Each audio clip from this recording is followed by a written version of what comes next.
was a cool autumn evening on the island of Solo. The sun was just beginning to set, the engines were finishing their work and returning to their sheds, and a thick fog began to roll in.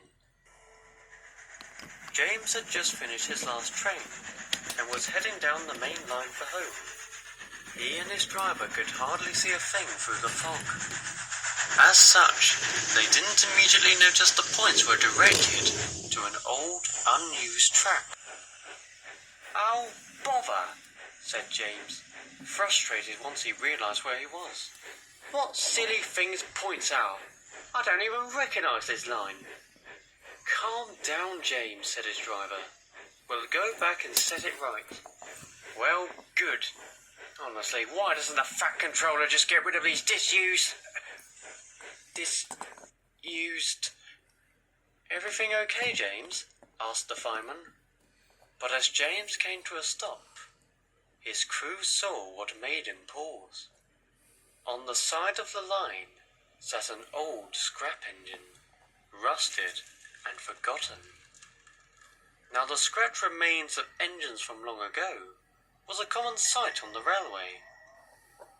But this one was different, and it nearly made James sick.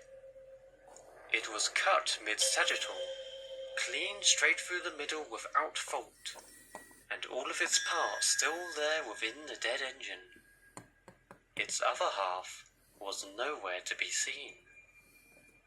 "What sick weirdo would scrap an engine like that?" asked the fireman.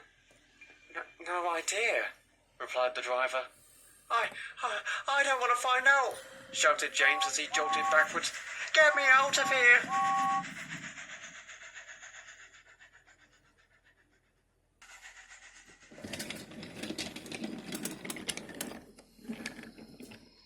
At Tidmouth Sheds, the engines all stared at James. He was unusually quiet and looked very pale. Gordon soon broke the silence. "If I didn't know any better, which is quite rare, I'd say poor little James has seen a ghost." He began to laugh, as did the others, save for Edward. "Well, I did see something," James said mournfully. "What was it? Has Gator come back to scare you again?" laughed Henry. "I saw a scrap engine." The engine stopped laughing then. "That's it? I understand it's rather distressing to see those poor souls, but you've seen them plenty of times, James, and have never looked this shocked about it," put in Gordon. James finally looked up from his buffers. This one was different, and he told the others all about what he saw. Everyone went silent now, Gordon having regretted teasing James. Finally, Thomas broke the silence. "You must have seen a victim of the half engine." James went red in the face. "I don't need your teasing tonight, Thomas." Thomas just frowned. "I'm not teasing. I know why that engine is like that." Edward, who had known Thomas for far longer, recognised he was being serious. "Go on then, Thomas.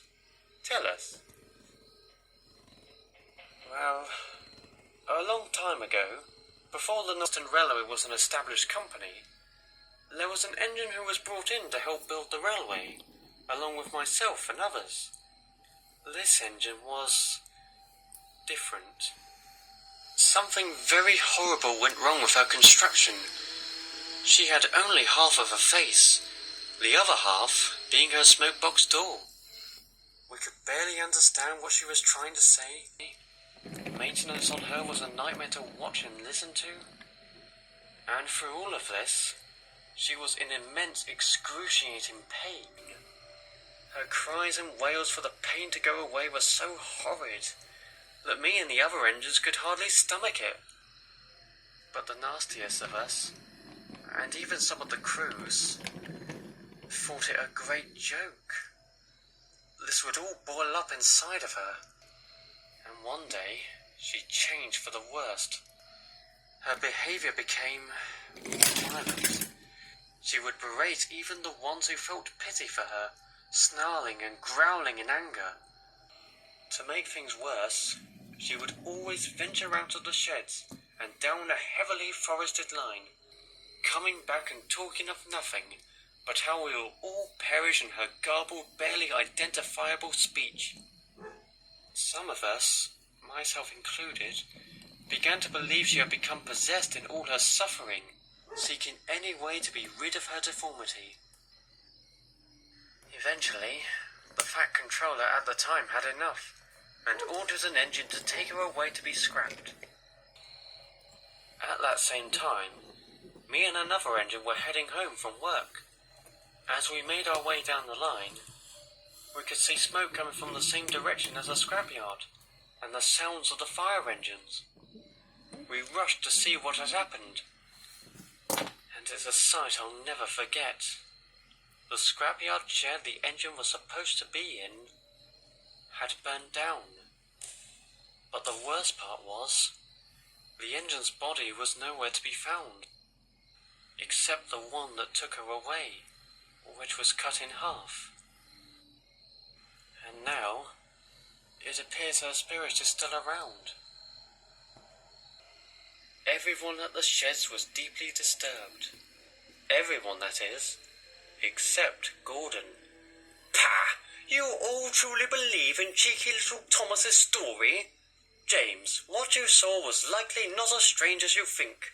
The fog could have made you think it was cut so strangely. Gordon, I'm serious. The half engine is all too real, Thomas protested. Gordon just chuckled. Of course she is, just like every other tall tale you've told. And with that, Gordon went into his shed to sleep, and one by one, all the other engines followed suit. But they found it very hard to sleep that night, in fear that the half engine was around. The next night, Gordon was making his way home with some empty coaches after his last train of the day. Once again, the fog rolled in, and it was thicker than the night before. But Gordon continued on, and although he didn't believe in the half engine, Thomas's story still ran through his mind. Thomas has always been a cheeky little trickster. Just then, they saw a red signal. Gordon slowly came to a stop. He was very confused. That's strange. No other train should be passing by at this time, said his driver. He, the guard, and the fireman decided to walk to the next signal box to see if everything was okay. As time passed, Gordon felt more and more uneasy. The fog, the tall leafless trees, and Thomas's story all clashed together in his mind. Suddenly, he could hear a noise. An odd, shrieking noise. Who's there? Demanded Gordon, but there was no reply. The shrieking continued to get louder and louder, yet nobody was there. Then, right out of the corner of Gordon's eye, came the source of the shrieking. It was a deranged tank engine that thundered round the bend and straight towards Gordon, wailing and screaming as if she had experienced the most awful pain imaginable. And then, as the engine pierced through the fog, Gordon could see the engine's face only covered half of her smoke box. Ah! Gordon cried, but his wails of fear were drowned by the screeching engine as she flew towards Gordon with a maddeningly angry look.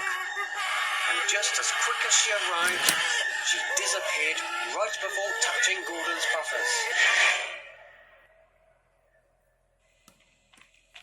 His driver, fireman, and the guard raced back to him upon hearing his cries. Gordon, are you okay? What happened? Asked his driver. Half engine. Thomas was right, he stammered as he shivered in fear, his eyes closed shut and refusing to move. The guard went to inspect the rest of the train and nearly dropped his lantern in a fright. The front express coach was torn in half, cut clean through without a fault. One half remained on the bogies, while the other half laid on the other track. Gordon finally opened his eyes, and when he looked back, he was beyond surprised. "Now how did this happen?" questioned the fireman. The driver and guard were both confused as well. "Gordon, can you tell us? What's that about a half engine?" Nothing," Gordon replied softly, his crew respectfully leaving it at that. All of the crew simply put it off as faulty construction, but Gordon knew exactly what happened. He remained silent as he was uncoupled from the coaches and brought home, unsure how to tell anyone what he had witnessed. He felt sorry for teasing James. He felt sorry for not believing Thomas. And more importantly, he felt sorry for ever denying the existence of the half engine.